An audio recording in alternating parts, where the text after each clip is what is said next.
Political విమర్శ అంటారా నాకు చెప్పాలి. లేదు తర్వాత నేను మాట్లాడటం తప్పు అయిపోయిందని క్షమాపణ చెప్పుకుంటే ఇవాళ అడగాల్సిన అవసరం ఉండకపోవచ్చు. అలా శృతి తప్పి బరి దాటి ఇష్టం వచ్చి మాట్లాడే స్వభావం ఉన్నటువంటి వ్యక్తి పవన్ కళ్యాణ్ గారు. ఇప్పుడు మళ్ళా మాట్లాడతాడు, ఏం కంగారు లేదు. ఎందుకంటే ఆయన స్వభావం అది, కంట్రోల్ ఉండదు ఆయనకి, ఆయన మీద ఆయన కంట్రోల్ ఉండదు అని నేను అభిప్రాయపడుతున్నా. ఆయన సూచనగా చేస్తే క్లోజ్ గా మానిటర్ చేస్తున్నాము, మీరు ఎవరేం మాట్లాడుతున్నారు అని అంటే మానిటర్ చేయండి. మేము చాలా ఒళ్ళు దగ్గర పెట్టుకుని మాట్లాడతాం, చాలా లాజిక్ గా మాట్లాడతాం. మరొక మాట చెబుతున్నా, చాలా పొలిటికల్ విమర్శలు చాలా ఘాటుగా చేస్తాం. అది వారు సూచిస్తే. హెచ్చరిస్తారు, భయపడేవాడు ఎవ్వడూ లేడు. పవన్ కళ్యాణ్ గారు నేను గట్టిగా ఉంటాను, ధైర్యవంతుడు అన్నాడే, అంతకన్నా రవ్వంత ఎక్కువ ధైర్యంతోనూ రవ్వంత ఎక్కువ పట్టుదలతోనూ యువతల పార్టీ కూడా ఉంటుందనే విషయాన్ని మర్చిపోవద్దని కూడా ఈ సందర్భంగా నేను వారికి గుర్తు చేస్తున్నాను. రెండో అంశం ఏంటంటే, ఆయన మాట్లాడడం నేర్చుకోవాలి ఒక ఉప ముఖ్యమంత్రి గాని మరొక్కసారి నేను పునరుద్ఘాటిస్తున్నా ఈ సందర్భంగా. ఏంటంటే, ఎవరో ఏదో అడిగారు అనుకోండి, నా దగ్గర ఫైనాన్స్ లేదు, ముఖ్యమంత్రి గారి దగ్గర ఫైనాన్స్ ఉంటుంది, నేను మీ కోరికలు తీర్చలేను అని ఒక ఉప ముఖ్యమంత్రి అనడం అనేది సరైనటువంటి విధానం కాదు. ఎస్, వి విల్ కన్సిడర్, మేము పరిశీలిస్తాం, అవసరమైతే ముఖ్యమంత్రి గారితో మాట్లాడతాం, మీ కోరిక తీర్చేదానికి ప్రయత్నం చేస్తాం అని చెప్పవలసినటువంటి ఒక రాజకీయ నాయకుడు ఉప ముఖ్యమంత్రి నా చేతిలో ఏమి లేదు, అంత ముఖ్యమంత్రి గారి చేతిలో ఉంది, మరి మీ చేతిలో ఏముంది? ఆ మాట ఎప్పుడు అన్నాడు సార్ ఆయన?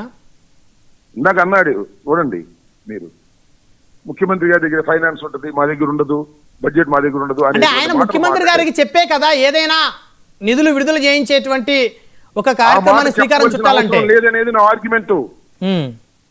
ముఖ్యమంత్రి గారి దగ్గరే ఉంటది, నా దగ్గర ఉండదు అని చెప్పవలసిన అవసరం ఒక మంత్రికి లేదు. దానిలో ఉప ముఖ్యమంత్రి అందరూ ఇదే లోకేష్ చెబుతాడా ముఖ్యమంత్రి గారితో మాట్లాడిగా నేను చెప్పలేనని?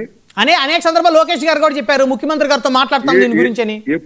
అనేక సందర్భాలు లేవు, ఏమి లేవు, ఎప్పుడు లేవు.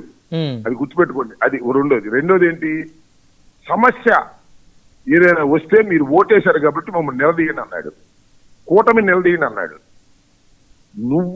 తమరు ఓట్లు ఏపించారు, తెలుగుదేశాన్ని అధికారంలోకి తీసుకొచ్చారు, మీకు నిలదీసే హక్కు లేదు ఇవాళ.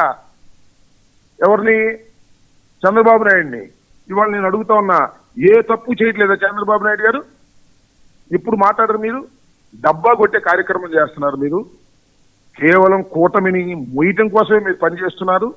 కూటమి మీద వ్యతిరేకత ప్రారంభమైంది.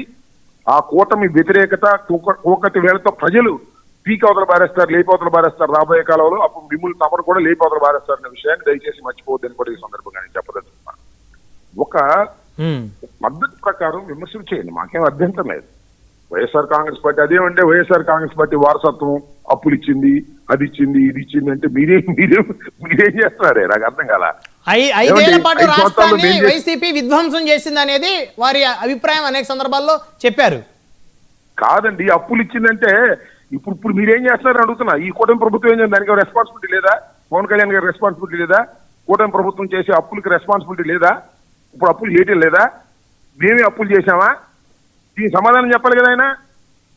ఊరికినే ఏదో తోచినట్టుగా మాట్లాడడం అనేది సమంజసమైనటువంటి అంశం కాదని కూడా ఈ సందర్భంగా నేను పవన్ కళ్యాణ్ గారికి చెప్పదలుచుకున్నాను మీ ద్వారా.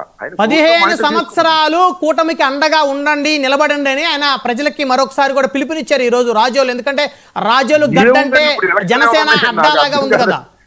బ్రహ్మనాయుడు, నువ్వు ఆర్గ్యూ చేస్తే మంచిదే గాని ఇప్పుడు ఏమి ఎలక్షన్లు ఉన్నాయండి 15 సంవత్సరాలు? ఎందుకంత భయం మీకు? అయ్యా మీరు 15 సంవత్సరాలు మా దగ్గరే ఉండాలి, ఎందుకు భయం? ఉండలేదనా? అంటే నేను 15 సంవత్సరాలు ఈయన దగ్గరే ఉంటానన్నా ఏంటి? What is the meaning of? ఆ సందర్భం ఏంటి? రాష్ట్ర ప్రయోజనాలని కాపాడుకుంటూ రాష్ట్ర అభివృద్ధిని 15 ఏళ్ల పాటు అవన్నీ సరేలే బా, అవన్నీ కాదు. నువ్వు కొబ్బరి తోటలు, దెబ్బతిన్న కొబ్బరి తోటలు చూడటానికి మీరు వెళ్ళారు. కొబ్బరి తోటల గురించి మాట్లాడండి, లేకపోతే రాజకీయం మాట్లాడండి. మాకు 15 సంవత్సరాలు మీరు ఉండాలి, కూటమిని పెద్ద కొడుకులాగా చూసుకోవాలి. ఏం ప్రమాదం వచ్చింది? నేను ప్రమాదం వచ్చిందా అంటే వచ్చిందనమాట ఆయన మనసులో. 15 సంవత్సరాల దాకా మీరు కాపాడుకోవాలి, ఇప్పుడు నుంచి చెప్పుకునే కార్యక్రమం, పెద్ద కొడుకులాగా మీరు చూసుకోమని కార్యక్రమం. అప్పుడేమో కాపులు పెద్దన్న పాత్ర పోషించమన్నారు, చాలా పెద్దన్న పాత్ర పోషించారు. ఇప్పుడు చిన్నన్న పాత్రలో కూడా లేరు కాపులు. ఏంది నేను ఊరికినే ఏదో అవకాశం దొరికిందని గ్యాదరింగ్. ఎందుకంటే పవన్ కళ్యాణ్ గారికి is also mass leader, not like Chandrababu Naidu లాగా కాదు, మాస్ లీడర్. మాస్ లీడర్ ఒప్పుకున్నారా పవన్ కళ్యాణ్ గారిని మీరు?